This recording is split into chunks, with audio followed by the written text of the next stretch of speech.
troisième présentation. Alors, bonjour à toutes et à tous. C'est depuis le campus Saint-Jean de Calgary que nous vous présentons la prochaine intervention. Je m'appelle Céline Bossé et je suis agente de santé pour le réseau de santé Alberta. Je suis ravie de représenter Calgary pour cette troisième présentation. Avant de vous introduire notre prochain invité, permettez-moi de vous donner quelques indications pour que je puisse pleinement profiter, pour que vous puissiez profiter pleinement de cette session.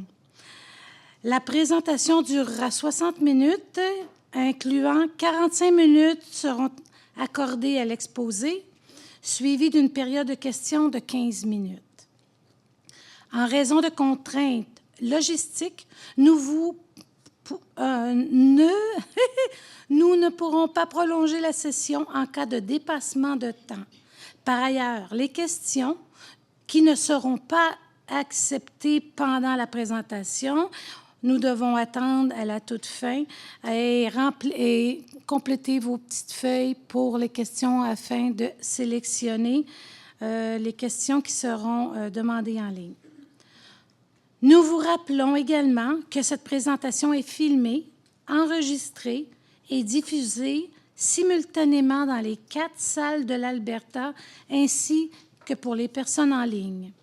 Si vous ne souhaitez pas apparaître dans l'écran, il y a des zones spécifiques où vous pourrez vous déplacer, peut-être dans les zones plus à l'extérieur du plancher central. Alors, mais assez parlé des règles. Hein? C'est maintenant avec un immense plaisir que je vous présente notre troisième intervenante, une personne au parcours aussi prolifique qu'innovateur. Docteur Michel Hébert, pédo-ergothérapeute, a obtenu des bourses postdoctorales à l'Université de Calgary ainsi qu'à l'Université de l'Alberta en sciences de la en politique sociale et de la santé, en plus d'avoir obtenu en médecine de réadaptation. Elle est une chercheure publiée, retenue par l'Alliance canadienne de l'autisme pour mener une recherche sur l'autisme en situation linguistique minoritaire. Basée à Calgary, ses recherches et publications sur l'autisme sont extrêmement intéressantes et diversifiées. Depuis 2019, elle dirige, après avoir fondé l'organisme à but non lucratif Bourgeon en éclat. Il s'agit principalement d'un programme d'accompagnement sollicitant la solidarité pour connecter les enfants aux capacités diverses et leurs familles à la communauté et aux ressources de soutien nécessaires. En plus de ses 25 années d'expérience, Dr Hébert a contribué de manière significative à souligner et donner de l'espoir aux familles pour rendre autonomes les enfants en besoins particuliers. Alors aujourd'hui, Dr Michel Hébert est ici avec nous pour partager son point de vue unique sur l'autisme, un sujet particulièrement pertinent dans le contexte actuel. Sa passion pour les services sociaux et son engagement vers le développement optimal des enfants et des adolescents en font une voie incontournable dans ce domaine. Sans plus attendre, je vous invite à accueillir chaleureusement Dr Michel Hébert.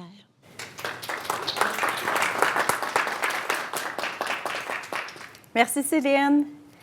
Ça fonctionne, tout le monde m'entend? Parfait. Bien, bonjour. Quelle belle introduction, grandement appréciée.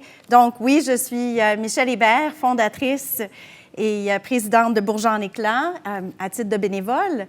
Et je suis aussi postdoctorante boursière à l'Alliance canadienne de l'autisme.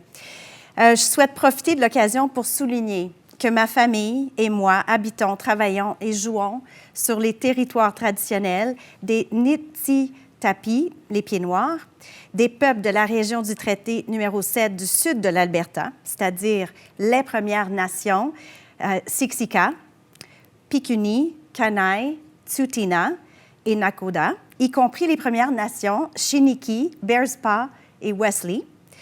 La ville de Calgary est également la patrie de la nation métisse de la région 3 de l'Alberta. Je suis une Montréalaise qui habite dans cette région de l'Ouest canadien, un peu comme un nouveau pays pour moi, depuis 9 ans maintenant. À main levée, combien d'entre vous avez entendu parler d'une personne neurodivergente ou neurodiverse? Et ça peut être quelqu'un qu'on connaît, quelqu'un qu'on a entendu parler. Oui, merci. La prévalence de la neurodiversité est élevée. Selon la recherche au Canada, environ 14 des adultes et au moins 10 des élèves de chaque classe d'école sont neurodivers. L'objectif de notre rencontre aujourd'hui est de découvrir le travail accompli par l'Alliance canadienne de l'autisme et par Bourgeon en éclat. Donc, Céline m'a tellement bien présentée que je ne répéterai pas, mais qu'aujourd'hui, je veux souligner qu'en partenariat avec l'Université de l'Alberta, je suis une prestigieuse boursière postdoctorante pour la 3e fois en impact sur le système de santé de l'IRSC à l'Alliance canadienne de l'autisme. Mes recherches portent sur le renforcement des communautés pour les jeunes neurodivers et les familles. L'Alliance canadienne de l'autisme, anciennement l'Alliance canadienne des troubles du spectre de l'autisme, a été créée en juillet 2007, peu après la publication du rapport de la commission sénatoriale intitulé « Payer maintenant » ou « Payer plus tard », les familles d'enfants autistes en crise. À cette époque, le gouvernement fédéral a envoyé un message clair à la communauté de l'autisme. Nous devons travailler ensemble et parler d'une seule voix. La communauté a réagi en créant l'Alliance canadienne de l'autisme. L'ensemble des membres fondateurs de l'Alliance canadienne de l'autisme étaient convaincus que le gouvernement fédéral pouvait faire plus pour l'autisme. Ensemble, nous pouvons faire bouger les choses. Nous avons convenu que ce pays avait besoin d'une stratégie nationale sur l'autisme. Donc, depuis, notre organisation et nos membres ont connu une croissance exponentielle qui continue de jouer un rôle important en guidant le développement et la mise en œuvre d'une stratégie nationale sur l'autisme afin de créer un changement systémique pour les personnes autistes au Canada et leurs proches. En 2013, l'Alliance organise le premier sommet canadien de leadership en autisme. En 2014, le gouvernement du Canada investit des prêts disponibles et capables. C'est un programme national d'employabilité chapeauté conjointement par l'Inclusion Canada et l'Alliance, conçu pour accroître la participation au marché du travail des chercheurs et chercheuses d'emploi autistes ou qui ont une déficience intellectuelle. En 2019, l'Alliance élabore le plan directeur en vue d'une stratégie nationale sur l'autisme. Le premier ministre du Canada annonce que l'élaboration et la mise en œuvre d'une stratégie nationale sur l'autisme ont été ajoutées aux lettres de mandat des ministres de l'Emploi, du Développement de la main-d'œuvre et de l'inclusion des personnes en situation de handicap. En 2020, le fameux 2020 qui a changé le monde, l'Alliance publie le recueil de politiques dont j'ai fait partie. J'ai participé et contribué. Ça a été élaboré par des groupes de travail. L'objectif du recueil était d'aider le gouvernement fédéral à prendre des mesures en vue d'une stratégie nationale sur l'autisme. En 2021, le projet de loi S-203, la loi sur le cadre fédéral relatif à l'autisme, est présenté au Sénat du Canada. Donc, ce projet de loi invite le gouvernement fédéral à donner suite au rapport sénatorial dont je parlais tantôt, publié en 2007, intitulé « Payer maintenant ou payer plus tard », vraiment en mettant en œuvre un cadre fédéral sur l'autisme comprenant des mesures tels que le soutien financier, les mécanismes d'accès à l'égard de l'utilisation des fonds fédéraux, la recherche, l'amélioration de la collecte de données et les campagnes nationales visant à accroître la sensibilisation et les ressources en ligne. En 2024, on y arrive, on est presque à ce jour. Donc, en 2024, le Canada lance sa première stratégie pour l'autisme, nommée la Stratégie pour l'autisme au Canada, qui est publiée le 26 septembre 2024. C'est une étape essentielle, mais il reste encore beaucoup de travail à faire pour assurer un véritable changement pour les personnes autistes du Canada et leurs familles. Et cette année, l'Alliance tiendra son 11e sommet de leadership à la fin du mois d'avril à Ottawa. Alors, j'animerai une discussion pour renforcer la voix des francophones en autisme à l'heure du midi, le mardi 29 avril. Vous êtes les bienvenus si ça vous intéresse.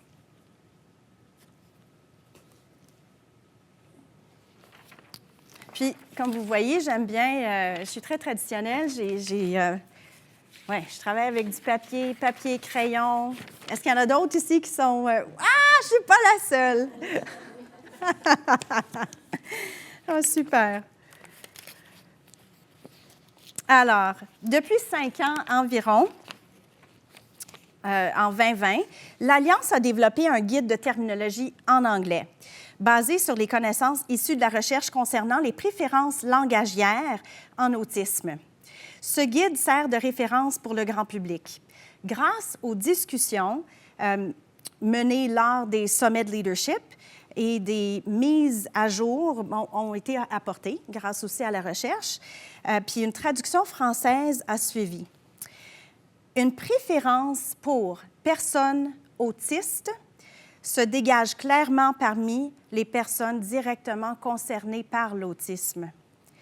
Avec autisme et conditions du spectre de l'autisme, pourtant régulièrement utilisées dans le milieu professionnel et dans les conversations de tous les jours, ces termes se classent régulièrement derniers, quel que soit le groupe interpellé. En novembre 2024, j'ai rejoint l'équipe de l'Alliance avec, entre autres, comme objectif de réviser le guide et le langage en français utilisé au sein de l'Alliance. Jusqu'à présent, plus d'une dizaine de conversations et de discussions de groupe ont contribué à l'élaboration de la version actuelle du guide que je vais vous montrer tantôt. L'Alliance dispose désormais de 3 documents de référence en français qui offrent des recommandations sur l'emploi du langage en lien avec l'autisme. Ces documents clés sont l'aide-mémoire pour les interprètes et les traducteurs, traductrices, un résumé de 2 pages destiné aux conférenciers et conférencières du sommet. Ça, c'est un nouveau document de cette année. Et le guide de terminologie. Aujourd'hui, nous allons brièvement examiner le guide afin de prendre connaissance de son contenu. Je vous inviterai en fait à partager vos réflexions en levant votre main tantôt ou si vous êtes plus à l'aise à nous écrire en privé. Il y aura les coordonnées apparaîtront un petit peu plus tard sur une diapositive.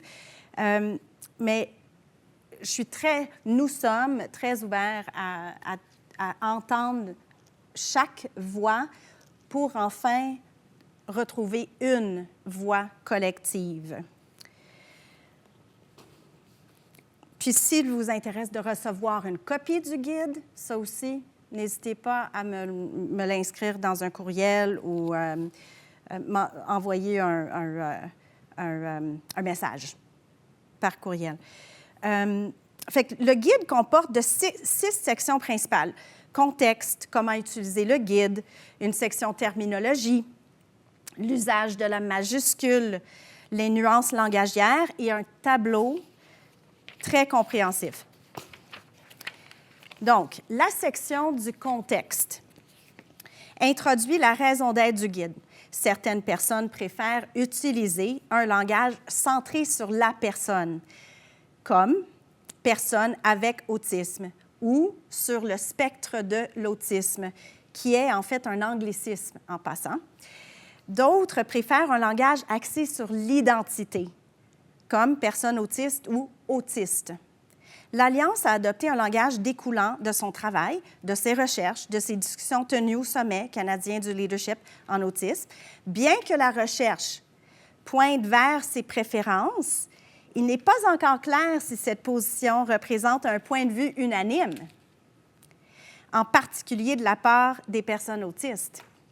Selon des observations en milieu clinique, les personnes qui préfèrent l'identité centrée sur la personne ont tendance à ne pas parler du tout de leurs conditions.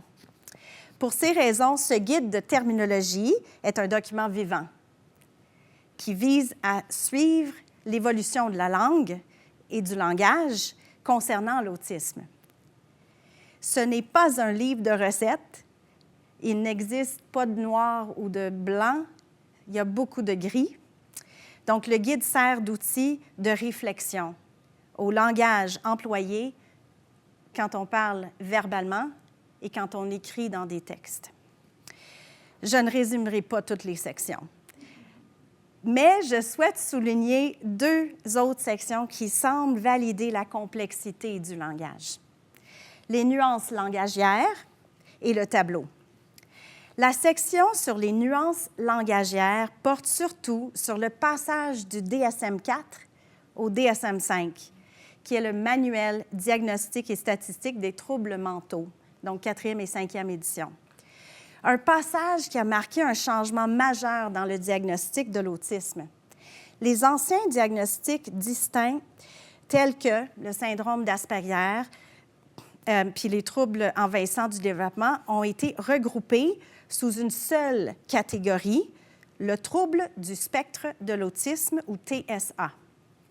Ce changement visait à mieux en fait, refléter la diversité des expériences autistiques et à faciliter l'accès aux services et au soutien pour toutes les personnes autistes. Cependant, cette nouvelle classification n'a pas tenu compte de la diversité des identités, la valeur personnelle et l'expérience vécue. Par exemple, les personnes ayant reçu un diagnostic d'Asperger, souvent avant la publication du DSM-5 en 2013, ont obtenu un diagnostic officiel de leur profil. Bien que ce diagnostic ait disparu, ces personnes existent toujours. Puis, il y en a qui s'identifient bien à ce profil et ne s'identifient pas autistes, malgré le fait qu'on ait changé la définition. Contrairement, d'autres ne veulent plus ce diagnostic et sont ravis de s'appeler autistes. Donc, on ne réglera pas nécessairement ce désaccord. Un point important à réfléchir puis à considérer, c'est que ces termes peuvent être offensants, potentiellement offensants. Ainsi, en cas de doute, dans le guide, on recommande et on encourage de demander à la personne leur préférence. L'exception serait dans un rapport clinique, dans un rapport médical où on se doit d'utiliser la terminologie du DSM, que vous voyez ici, langage non souhaité. Mais est-ce qu'on devrait plutôt nommer la colonne langage non souhaité comme potentiellement offensant? Est-ce que c'est plus clair? Donc ça, on est en train de discuter de ces derniers petits changements avant de lancer une version finale de ce guide qui sera prête en avril. Donc vraiment, le tableau, c'est les muscles du guide. Ça représente le langage souhaité, non souhaité, ainsi que des points à considérer lors de conversation et de rédaction de texte, suivis d'exemples concrets. Au niveau du langage souhaité, nous sommes, comme je vous dis, en train de discuter de ça, puis j'aimerais entendre votre opinion aussi tantôt. Fait que devrions-nous plutôt changer? Est-ce qu'il y a des exemples qui manquent? Ça me fera plaisir de vous partager le guide si c'est quelque chose qui vous intéresse.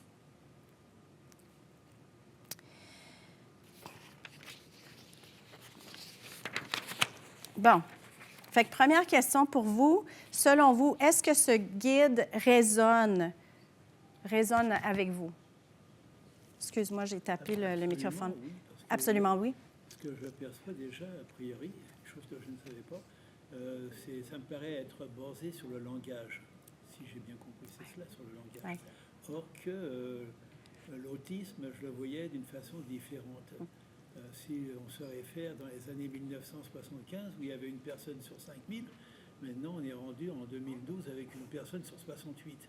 Alors il y a une croissance exponentielle et je me demande si à un moment donné il y aura peut-être un genre de traitement ou quelque chose qui pourra résorber cette escalade autismique, si je puis dire. Très intéressant comme commentaire. Est-ce que tout le monde entendait? Parce que je me dis, est-ce que ça aide d'aller au microphone quand on parle? À ce moment-là, je vais y aller parce que j'ai répété ma question. Non, ça va?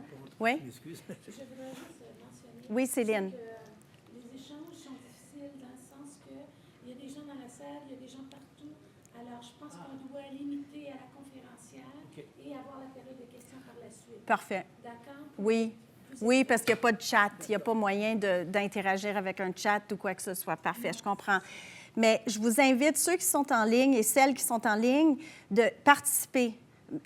Même si on ne vous entend pas, n'hésitez pas à m'envoyer un courriel. C'est important qu'on entende votre opinion, que vous ayez l'occasion de partager vos suggestions, vos idées. Donc, Daniel, on s'est rencontrés tantôt. Oui. Premièrement, le fait que la prévalence augmente est surtout dû à une meilleure identification. On est meilleur dans l'identification et aussi dans la définition du DSM. Ça nous a beaucoup aidé à comprendre le diagnostic. Donc, on dit, bien voyons, est-ce qu'il y a quelque chose dans l'eau? Est-ce qu'il y a quelque chose dans notre nourriture ou dans l'air? Non, c'est pas tout à fait ça. C'est vraiment la médiatisation. Il y a une meilleure couverture. Fait que souvent, il y a la famille qui dit « Ah, ouais, ça ressemble à mon petit, ça. » ou « Ça ressemble à ma petite. » Puis, ça fait vraiment une meilleure identification. Puis les numéros augmentent. Deuxième point que je veux faire, c'est que je vous ai entendu parler de traitement. Mon Dieu, que ça prendrait un traitement. Ça peut être potentiellement offensant. Parce que beaucoup d'autistes voient le qualificatif d'autiste justement comme, bon, t'es myope. C'est pas insultant de dire que t'es myope. Pas grave, ça. Ils le voient de la même façon, c'est neutre pour eux. Alors pourquoi on vient dire que c'est une maladie, vous êtes à risque de... Tous ces termes-là peuvent être offensants qu'on retrouve dans le guide et qui nous forcent vraiment à réfléchir. Est-ce que c'est la meilleure façon d'en parler? Alors, c'est tout simple. Pour le moment, c'est un guide conseil. Oui, merci. Non, mais ça me fait plaisir, mais quand même, si c'est offensant, on dit que c'est un traitement, quelqu'un qui a un problème organique, il subit un traitement par un médecin. Exact. Et là, ce n'est pas offensant.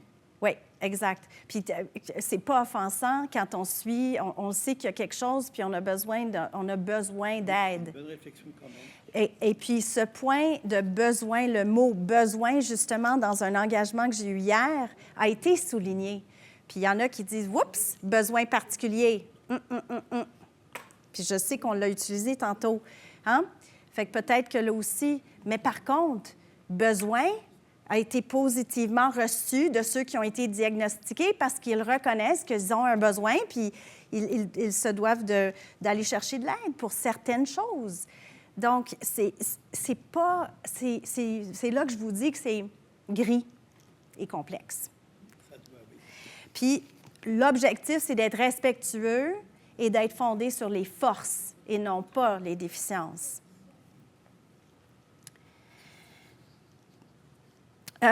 Pour cette diapositive, je vous invite tout simplement à prendre une photo en référence pour les prochaines activités de l'Alliance. J'aimerais partager une occasion précise ici de contribuer. Donc, l'équipe de la Revue canadienne de l'équité en matière d'autisme, ou RCEA, comme c'est nommé en anglais Canadian Journal of Autism Equity, est à la recherche de personnes autistes bilingues pour réviser les textes et faire partie du comité de rédaction français. Pour en savoir plus, soit contactez-moi ou le membership à l'Alliance.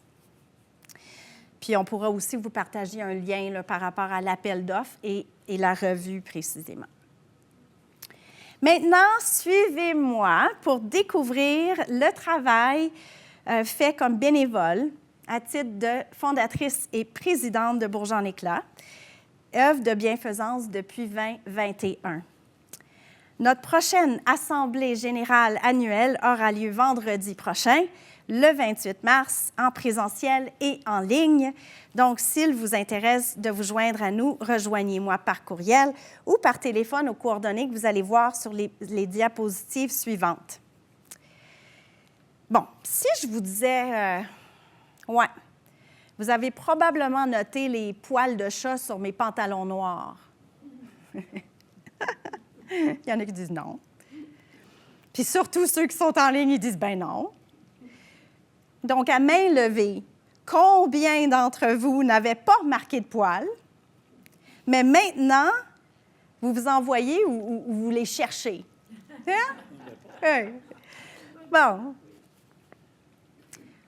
Où va l'attention, l'énergie s'écoule. Chez Bourgeons en éclat, nous dirigeons notre attention vers les forces de chaque enfant, de chaque famille et de la communauté. Notre mission, ensemble, nous co-créons un monde où nous offrons à chaque enfant et famille l'occasion de s'épanouir dès aujourd'hui. Notre vision.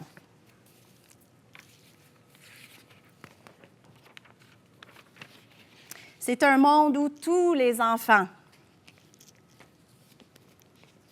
et leurs familles, peu n'importe leur habileté, sont connectés avec la communauté et avec les ressources de soutien dont ils ont besoin afin d'avoir accès aux services d'aide en éducation, en services sociaux, en sport, en loisirs, en récréation, en programmes financiers, lorsqu'ils les nécessitent. Nous connectons les familles à la communauté. Ça, c'est notre mandat. Bourgeons en éclat a été fondé pour répondre à une demande excessive de services d'aide à l'enfance et à la famille, de recherche et d'accès aux services qui avaient besoin. Nous co-créons des liens communautaires qui changent la vie des familles d'enfants neurodivers. Les connexions à la communauté permettent de transformer le stress en soulagement, le découragement en espoir, le désarroi en autonomisation et l'isolement en solidarité. Nous croyons en l'esprit de rassemblement. Nous croyons que le bien-être et le mieux-être de la société commencent avec notre appui collectif, afin que chaque enfant et famille puisse contribuer à leur façon. Nous croyons en le soulagement. Nous croyons qu'une nouvelle action et de nouveaux résultats commencent en sachant que nous nous soucions d'eux, puis que les familles ne sont pas seules. Nous croyons en l'espoir. Nous croyons qu'un accès opportun au traitement, à l'appui au service et à une connexion avec la communauté soit possible dès aujourd'hui. Nous croyons en l'autonomisation. Nous croyons que les parents sont les intervenants clés pour offrir une bonne qualité de vie à leurs enfants et qu'il faut tout un village pour élever un enfant. Nous comptons sur votre compassion pour renforcer l'acceptation de nos enfants et de nos familles, pour la santé et le bien-être de notre société.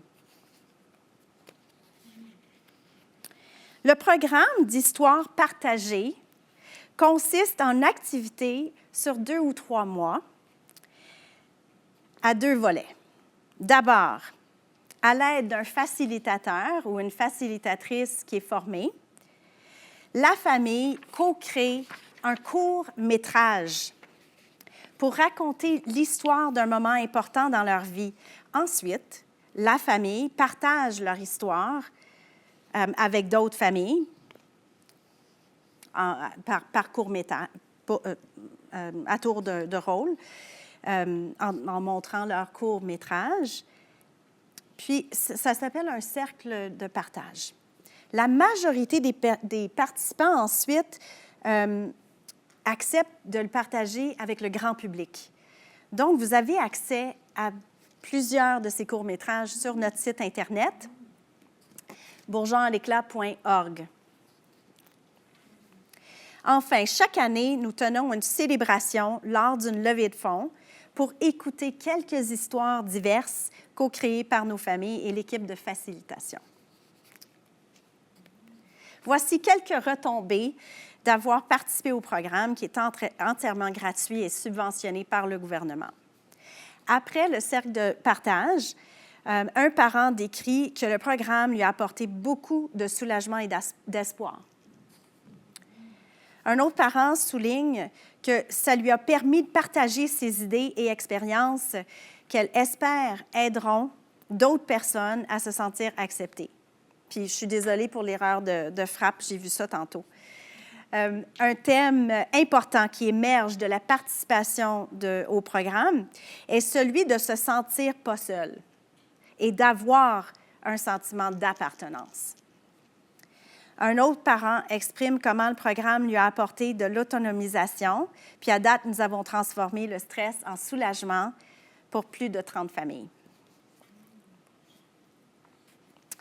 L'impact du programme d'histoire partagée est concret et valorisant.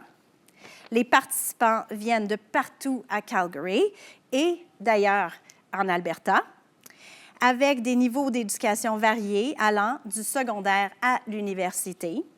Nous accueillons un nombre croissant de personnes de divers genres et cultures ethniques, sauf pas encore des francophones. Ah oui, ding, ding, ding, exactement. À noter, je vous invite à passer le mot afin d'encourager plus de francophones à nous rejoindre. Les 5 domaines clés que nous mesurons pour évaluer le progrès des participants montrent une amélioration significative.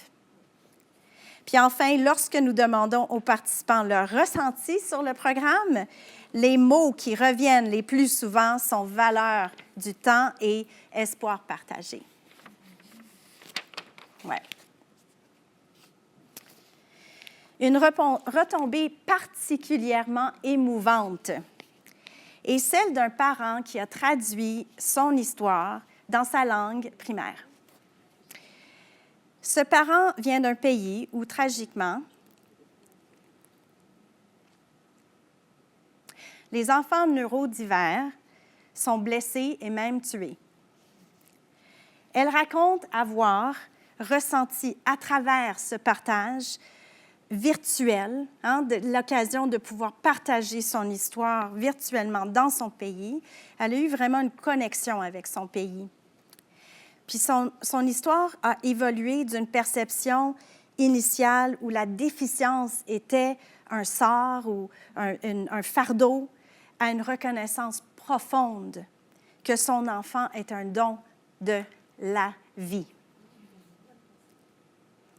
En diffusant son court-métrage dans sa langue auprès de leaders dans son pays, elle inspire un changement de regard et influence les politiques. Elle pourrait même un jour contribuer à sauver des vies. D'autres façons de célébrer la diversité est par des conférences, des foires d'information.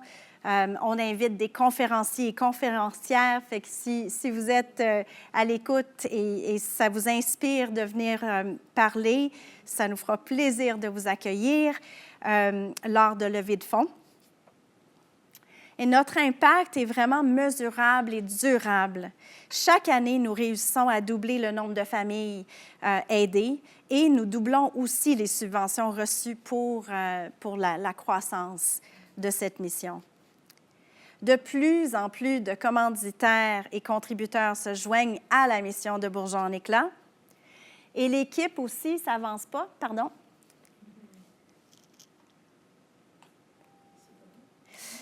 Et l'équipe aussi grandit.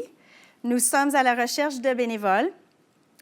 De temps en temps, il y a des contrats à court terme pour le moment, selon les subventions qu'on reçoit. Donc, si, encore une fois, vous souhaitez en savoir plus, n'hésitez pas à communiquer avec nous. Puis maintenant, c'est à vous de jouer. J'espère que tous ceux et celles qui sont curieux ou en feu nous rejoindront puis collaboreront pour faire avancer l'acceptation et la célébration de la diversité. Merci encore pour votre participation et votre présence. J'ouvre pour vos questions et vos commentaires. Merci à vous.